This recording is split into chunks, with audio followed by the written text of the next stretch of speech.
Hi, welcome to Mindful Chatting. I want to ask you a question. When was the last time that you had a meeting with the CEO of your business? Not your biller, not your office manager, not your accountant, and not your supervisor. Like you. When's the last time you had a meeting with you? Because if you own a private practice, whether it's just you or you have a team of 20, you're not only just a therapist, you're also the CEO. And here's what I see happen all the time with clinicians who own their own private practice. We spend our weeks taking care of all of our clients. We answer emails, we write notes, we return phone calls, we manage all of our crises, and then also while trying to squeeze in our lunch. And then Friday rolls around, and we wonder why we still feel absolutely behind. And the answer isn't that you're not working hard enough, even though we think that that's what we should be doing. It's that you're spending all of your time working in your practice and almost none of your time working on it. That realization completely changed the way that I run my business today. And I want to walk you through the 1 hour meeting I have every single week that keeps my business moving forward and even during the busiest seasons of my work and of my life. Let's unpack this together. Welcome to Mindful Chatting, a podcast where therapy meets real life. I'm Kristen, a therapist, business owner, and a lifelong student of what it means to fully show up in our relationships, in our work, and in our healing. Here, we unpack mental health concepts, explore mindfulness tools, and talk through the messy, beautiful, in-between moments that shape us. Whether you're a fellow clinician, a curious listener, or someone navigating your own growth, this space is for you. Let's chat. I think one of the biggest mindset shifts that I had to make was realizing that being a great clinician doesn't automatically make you a great business owner. Those are really two different skill sets, and I feel like I had to learn that the hard way. When you're with a client, you're thinking very clinically, and let's be honest, you went to school for that. But when you're the CEO, you have to start thinking strategically. And let's be honest, we didn't go to school for that. The problem is that most practice owners never switch hats and they may not know how to.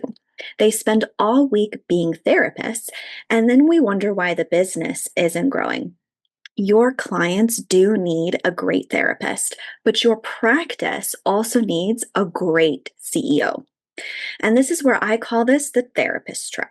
You judge your productivity by your sessions that you completed, maybe the notes that you finished, maybe the amount of emails that you answered. And trust me, those things do matter at the end of the day. But none of them necessarily actually grow and expand your business. Growth comes from making intentional decisions, and that requires you actually stepping back from the business, which sounds like the last thing you would want to do, right? And this is where I'm going to bring in my own journey for you because I am balancing my private practice, my current internship, my supervision clients, my podcast, making courses, and of course, motherhood. I realized that I just couldn't keep checking tasks off my list. And trust me, I was. But why did I feel like I was never really moving? Or I just really transferred my hat into this new task list that I had. I really needed actually time to brainstorm and to think and to really reflect on where I was going and the projection of my lifestyle that I created. And that's where my CEO hour actually became my weekly reset and why it's really especially important, even more so now, once my schedule became even more complex and more things were added. Because let's be honest, when you grow and expand your life or your business, it doesn't mean your task list stays the same. It always grows. But having this weekly reset and going, okay, are these just tasks or are they actually expanding my clinical skills, my business, where I want to go? Then those tasks just don't seem like tasks. They actually feel like momentum that's going on in your business. For any clinicians tuning in, if insurance billing is the part of your practice that drains your soul, Headway will be your best friend. They get you credentialed, send you referrals, manage your billing, submit your claims, all the stuff none of us went to grad school for. It's free to join, and honestly, it's been a huge support for therapists who want to take insurance without drowning in the administration part. My link is in the show notes if you want to check it out. So let's talk about the CEO hour that I do.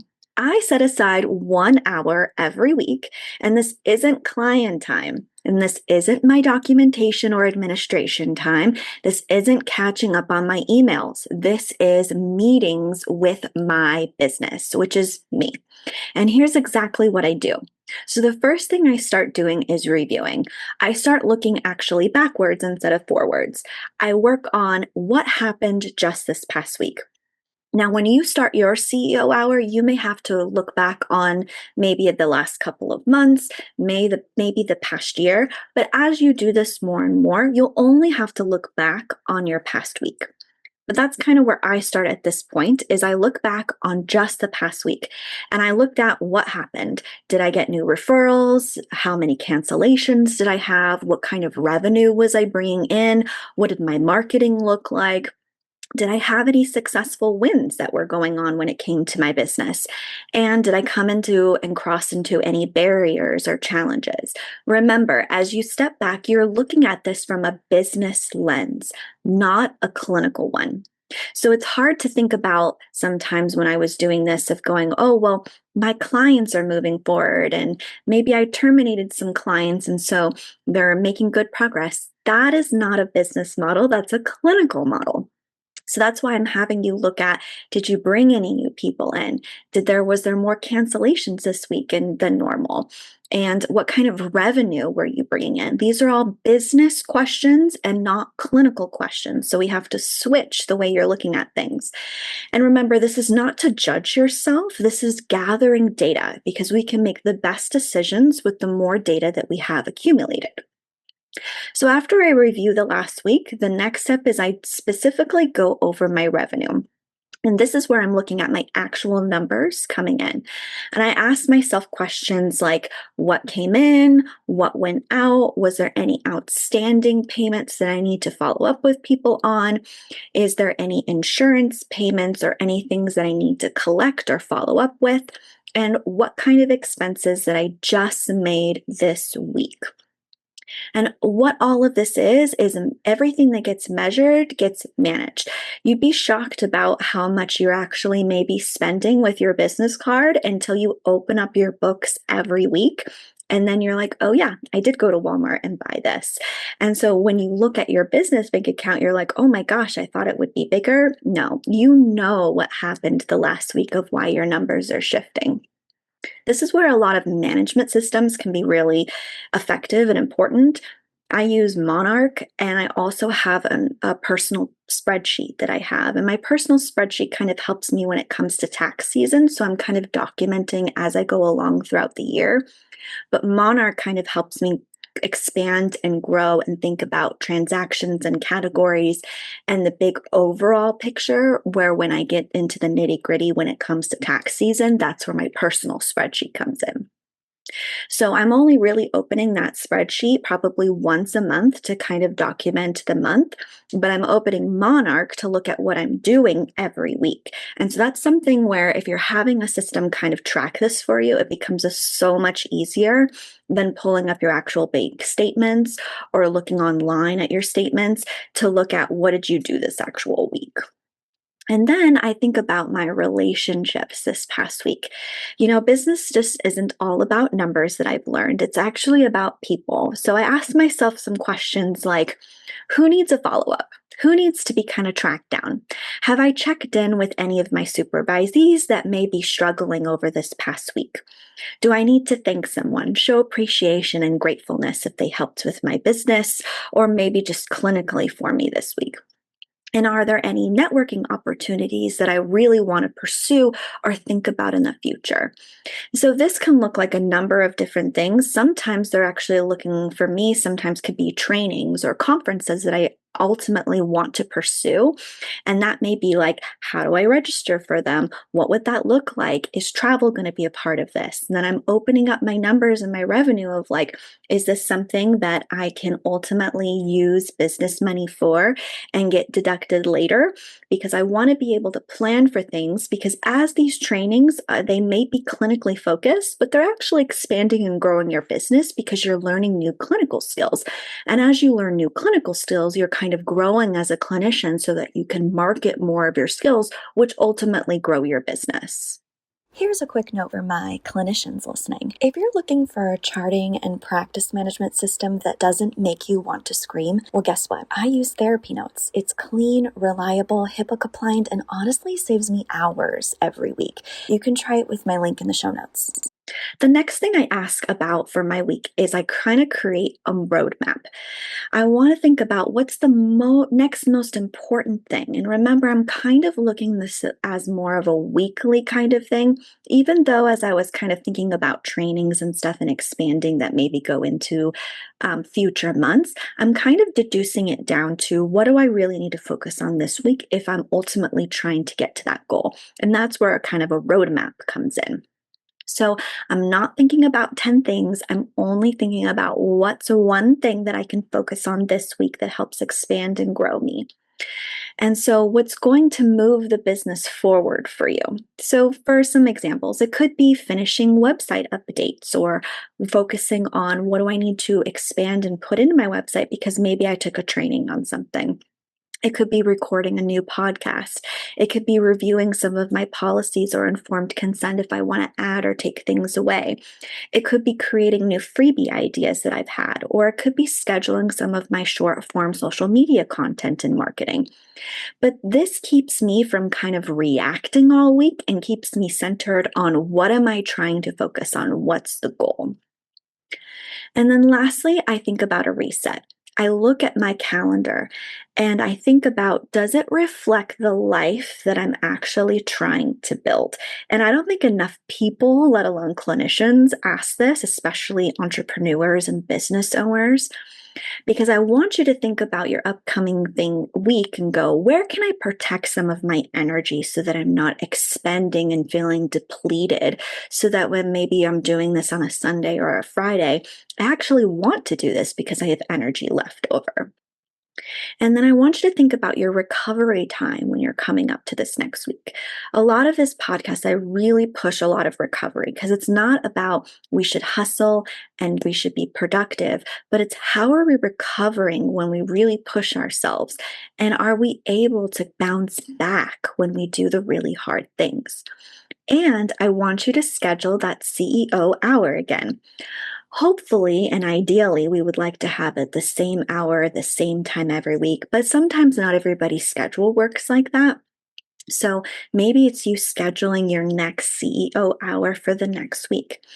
And I want you to start scheduling like a CEO when it comes to expanding and growing your business and not just scheduling the next client, because in that way, we're surviving, not thriving. One thing I've learned is that the CEO hour isn't just always really glamorous. It's actually some weeks it's reviewing expenses, some weeks it may be making some difficult decisions or maybe system adjustments. And some weeks it's maybe celebrating a lot of things that nobody else sees behind the scenes. But every single week, it reminds me that my business deserves intentional leadership. It's about not just showing up for my clients and showing up for myself, but I'm thinking about how I'm showing up for my private practice and my business. It's not just about this constant hustle that we're trying to do. If you're working on staying present and grounded, which me too, we all need, especially when your brain wants to spiral into what we call disconnection. Yeah, it's Brain FM. It's musically designed to help ADHD brains, well, really any brain, to focus, relax, sleep, and I use it almost daily. If you want to try it, I've dropped my link in the show notes. And if you're looking for planning tools and ADHD resources, they're in there too. Now, I know what you're thinking. 1 hour a week doesn't really seem like much, but over a year, that's more than 50 hours of strategic thinking for your business. And imagine how different your practice could actually look if you intentionally led for 50 hours every year instead of only reacting to whatever came your way. Leadership isn't about having all of the answers. It's about creating a space to ask better questions so that you can research or figure it out or think about what you need to do next. Because remember, we didn't go to grad school for business. We went to grad school to be therapists. And so therapists are going to become a lot more natural in that regard. We are learning a whole new skill set when it comes to being a business owner. And so that means you're going to have to take intentional time to learn things that doesn't necessarily come natural for you. So, my challenge for you this week is to block 1 hour on your calendar, and we're going to call it your CEO hour. And I want you to protect it like you would protect it as a client appointment. And during that hour, I want you to ask yourself these questions. What happened this past week? What do my numbers tell me? What needs and who needs my attention? And what's my next priority for the following week? And does my calendar reflect the values of what I'm trying to build? I just want you to start there. You don't need a perfect system, you just need a consistent one. If there's one thing that I hope you remember from today's episode, it's this. Your private practice doesn't grow because you work harder. I wish it was that easy. It grows because you lead and show up differently. Your clients deserve your clinical expertise, but your business deserves your leadership. So this week, schedule that meeting for yourself. Become the CEO your practice has absolutely been waiting for. I want to thank you for joining me. And as always, be gentle with your mind.